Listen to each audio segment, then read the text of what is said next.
Hello everyone, welcome to Easy Economics with Ramsha Mujib. Today we will be solving paper 2 for O levels economics. October-November 2023 is the paper, variant is 22. I hope you all are doing good and I know exams are near the corner, so therefore I brought for you the latest paper.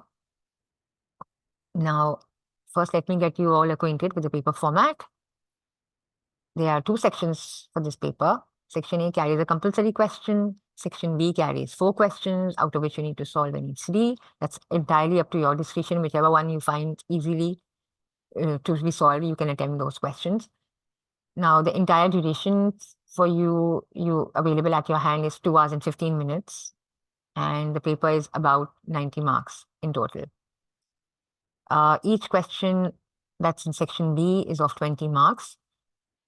Now, the suggested time period I would recommend you all for solving section A is max 45 minutes. So that would include your time to read the data and attempt the question that follows it. And 30 minutes each to solve each of the question in section B. So that would total your 2 hours and 15 minutes this way. 30 minutes max for each question that is in section B, and 45 minutes max to solve the compulsory question in section A. All right, so now let's first begin with the case. Now, the first reaction of the students usually is they get a little overwhelmed when they see the data and when they see the table and when they see the graphs. So they think that they've got a really difficult case to be solved. But then let me tell you that whenever the data is presented to you in the form of tables or it's presented to you in the form of graphs, so all you need to do is to have a closer look and try to find out inferences and develop that cause and effect relationships. And you need to study, because you see there are a lot of hints given inside the data. So all you need to do is to be able to find those short links in order for you to come up with the answers that follows after the data response is given. So now let's first read the source. They say, will Honduras become a more successful economy? So they've given certain facts to you. The total population of Honduras in 2020 was around 10 million. And out of those 10 million, 0.83 million were the people who did not have electricity. 6.1% of the population was unemployed. The inflation was hovering around 4.2%. And government budget deficit as a percentage of GDP at that time was around 9.5%. Now, as you all know, budget deficit is when the government expenses exceed government revenue. Honduras is a lower middle income country. So this means it's somewhere between not too developed and not being too in a developing country. So it's a little better off developing country, lower middle income. So it's not that affluent, but you cannot even classify it as a poor country, which relies heavily on trade with the US. So this means that its major trading partner is US. How would you know that? Because further on in the case, they elaborate by saying that more than half of Honduran exports go to the US and 40% of its imports come from the US. So this means Honduran is exporting 50% of its goods and services to the US, and it's at the same time 40% of its imports are also coming from the US. High number of Hondurans work in the US and send money back to their relatives. They also further tell you that there are a lot of Hondurans employees working in the US and they are sending in their foreign remittances back home. So that's a plus point. You've got to do that. I've highlighted all the key points which I found relevant would be solving in the question that follows. Further, they say that Honduras used to concentrate on growing bananas and coffee, gaining skills and a good reputation in those industries. Now, Honduras produces a greater range of products, including clothes, chemicals, and papers. This diversification has reduced the uncertainty arising from sudden changes in demand and supply. Now, what they are saying, read it again. They're saying initially it only was concentrating on producing and growing bananas and coffees, and gaining skills and a good reputation in those industries. That means it only specialized in bananas and coffee. But then it changed its product lines and it went on to diversification. How could you know it's diversification? Because you see, it has now expanded beyond producing bananas and growing coffee towards clothes, chemicals, and paper. This diversification, now what has it resulted into? What benefits has it brought to the Honduran economy? It has reduced the uncertainty arising from sudden changes in demand and supply. For example, tariffs could be imposed on Honduran coffee, or there could be a report stating that eating bananas is good for health. So why did they diversify? Why did the Honduran economy decided to go for diversification? Is because they wanted to mitigate their risks. They wanted to reduce the aftershocks that would suddenly happen owing to any changes brought around in the demand and the supply of these products. For instance, let's say if the production of bananas was rotten in a certain year. So obviously the economy would be devastated if the Honduran economy entirely depended on the revenues or the export revenues being available from the proceeds of growing and exporting bananas. Imagine what drastic effects would have been on the economy. So in order to get away with those risks, they decided to go for diversification. All right, let's read further. Further, they say a successful clothes industry has the potential to reduce poverty in Honduras. Now, why do they think clothing would be essential or effective? Because they think it would help eliminate poverty in Honduras. The Honduran government tries to reduce poverty, for example, by providing unemployment benefit. So now the government thinks that if they would go around providing unemployment benefit, they would be, to a certain extent, eradicate poverty in the economy. A major reason for the government seeking to lower poverty is to increase life expectancy. So the entire aim of the government to go for eliminating poverty or to lower the levels of poverty in the Honduran economy is because they want to increase the life expectancy. Now you got their idea? They have brought in around this table 1.1. This shows the level of poverty and life expectancy in selected countries. Now what they've done is they've brought in these 6 countries. They've provided you the percentage of population living in poverty, and against which they've given you the life expectancy. Now, percentage of people living in poverty means how much of the economy is living on less than $1.9 per day, and the life expectancy in selected countries. So now let's try to, let me try to explain you what is happening. Now, if you look at the table, you see, let's try to identify the percentage of population living in poverty.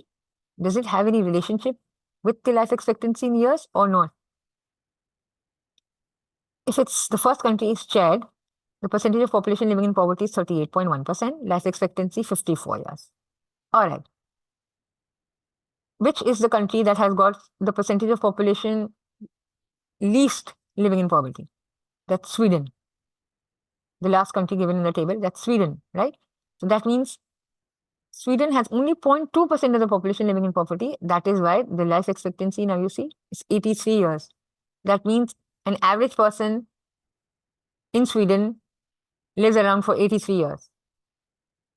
Which country comes after Sweden? That's Maldives. 3.5% of the population lives in poverty, and the life expectancy is 79 years. Which country comes next after Sweden? The country which next comes after Sweden was Maldives. The country which comes next after Maldives is Honduras. 16.9% population lives in poverty, and the life expectancy is 75 years. After Honduras, it's Kenya, 37.1%, and the life expectancy is 66 years. All right. So you see, these are the top 4 countries that were starting from the least amount of poverty as we go ahead. So the relationship we can now deduce from this at the moment is that the minimum the amount of population is in poverty, the higher is the life expectancy, right? So far, I'm leaving the remaining 2 countries for you at the moment. Now if you move towards South Sudan, 44.7% of the population lives in poverty, and the life expectancy is 58 years. And Chad, 38.1% of the population, and the life expectancy is 54 years. Now, after Kenya, it should be Chad. So if I say Chad comes after it, so the life expectancy is 54 years. And of South Sudan, the life expectancy is 58 years. So now comes the conflict. If Chad has a lesser amount of population living in poverty, so if we are going by this relationship, that the lesser the amount of population living in poverty and the higher the life expectancy rate, so Chad, as compared to South Sudan, should be having a higher life expectancy, right? 38.1% of the population is living in poverty, and in South Sudan, 44.7%. So if you go by the rule, Chad should have a higher life expectancy than South Sudan, right? So this is the only anomaly presented in this table. We've identified that as well, right? So a good reader should be able to identify the relationship provided in the table or the graph. This is what I wanted to explain it to you at the moment. So far, I hope you are all with me. Let's read the case further. A more successful Honduran economy would raise incomes. The country has a progressive income tax system, so there could be a significant rise in tax revenue. A more successful economy would also be likely to encourage more investment. Unemployment would be expected to fall, to which in turn could influence consumer spending. So now, what do they say? They were initially providing unemployment benefit. Why? Because they wanted to increase life expectancy. The second aim the government has is it wants to raise incomes. And how does it want to raise incomes? The country has progressive income tax system. Now, we all can recall what was a progressive income tax system. Progressive income tax system is where a higher proportion of tax is being taken from the higher income groups, right? So there could be a significant rise in tax revenue. The government wants to implement a progressive tax system because it wants to earn more tax revenue this way. The government also thinks that it wants to encourage more investment, and when investment would come in, so unemployment will be expected to reduce. And when unemployment will fall, so consumer spending is going to boost. Consumer spending will going to increase, right? Why? Because you will have more purchasing power, right? When unemployment will fall, you will be employed, you will be giving salaries, you will be giving incomes, so you will have the capacity to spend more. Again, when you'll spend more, so the government will be able to earn more by way of indirect taxes, because when you'll be spending on goods and services, the government would be earning its indirect taxes, right? And then again, when you are earning incomes, so the government is also going to be getting direct taxes by way of your incomes. So again, the government's aim is going to be satisfied this way. So now you are trying to develop the cause and effect relationships. All right. Now, first, let's look at the first question. The first question says, now you need to refer to the source material in the answer. It's very, very important. The examiners keep on telling that when students attempt at solving section A, they forget that they need to make references to the data provided in the question. So you need to refer to that. First part says, calculate what percentage of Honduran people did not have access to electricity in 2020. It's only a 1 mark. So you just need to provide in the calculation. All right. So percentage of people without electricity. How many people were without electricity? We can say there were 0.83 million people. Total population was 10 million people, right? So simple rule. Population of percentage of people without electricity, 0.83 million. Total population was 10 million. What did I do? 0.83 divided by 10, multiply by 100, and you get an 8.3 percentage. Now, even if sometimes students forget to put in a percentage, they awarded you 1 mark. Some of the students wrote 8.0, still they got a 1 mark. So far, so good. All right. Part B, identify. Now you need to be very specific regarding to what the command word is present in each question. The first said calculate. The second part B, this is identify. So that means you just need to point out. The question is not asking you to go on writing a paragraph. It could be a sentence. You could provide it in a list format also. It could be in points, or the structure could be in a list form as well. It's only of 2 marks. And when they ask you identify, So you just need to provide the benefits. All right, identifying two benefits the Honduran economy could gain from a growth in the US economy. So now you are going to think that if the US economy is expanding, what benefits would it bring to the Honduran economy? As we read earlier, that US was a major trading partner, right? So exports would increase, right? And Honduran employees were also working in the US economy. So now you can make reference from from those points. Remember? So what can we say? We can say they will be able to export more goods and services to USA, right? And more employment opportunities for people of Honduran in the US. 2 marks awarded. Or if you do not want to write any of them, instead you can say increase in foreign remittances by Honduran employees employed in US. Any 2 out of these 3 will be able to award you 2 marks for them. All right? You'll be able to export more goods and services to US. The Honduran employees will be able to send more foreign remittances back home. And there will obviously be more employment opportunities for the people of Honduran if the US economy is expanding. So far, so good. All right. Part C. Part C says explain. Part C says explain one advantage of an economy specializing. Now, the marks awarded 2 marks. How are the marks going to be distributed? 1 mark for identifying the advantage and 1 mark for the explanation of this advantage. What was specialization?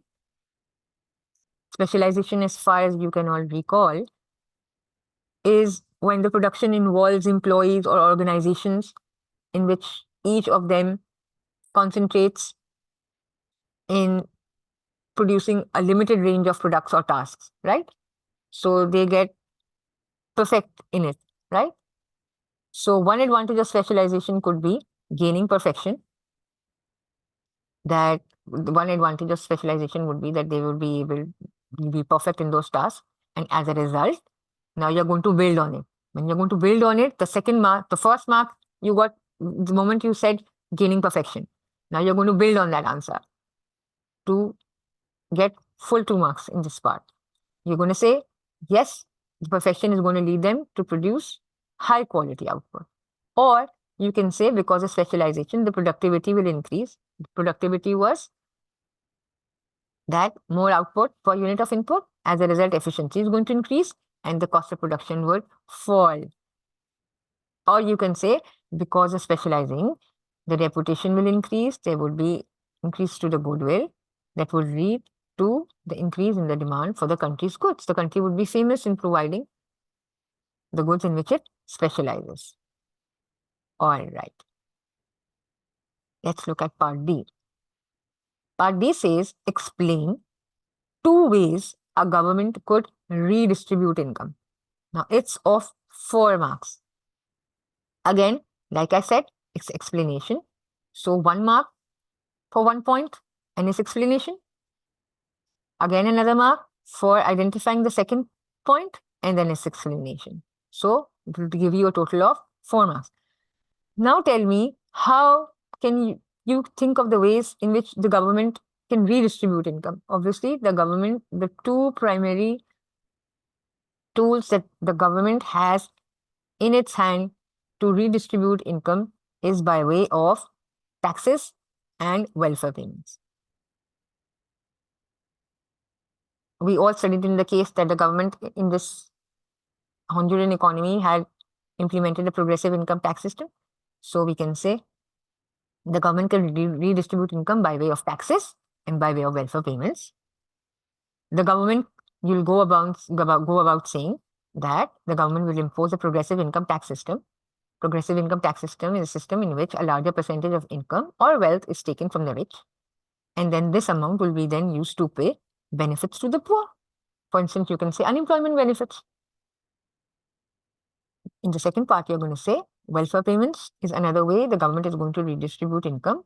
Unemployment benefits to those out of work to reduce absolute poverty and to enable them to get access to basic necessities of life. Absolute poverty. Remember what was absolute poverty? Absolute poverty is when people do not have enough income to pay for their basic needs, right?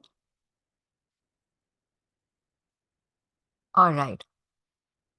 So this way, you're going to get all 4 marks. Part B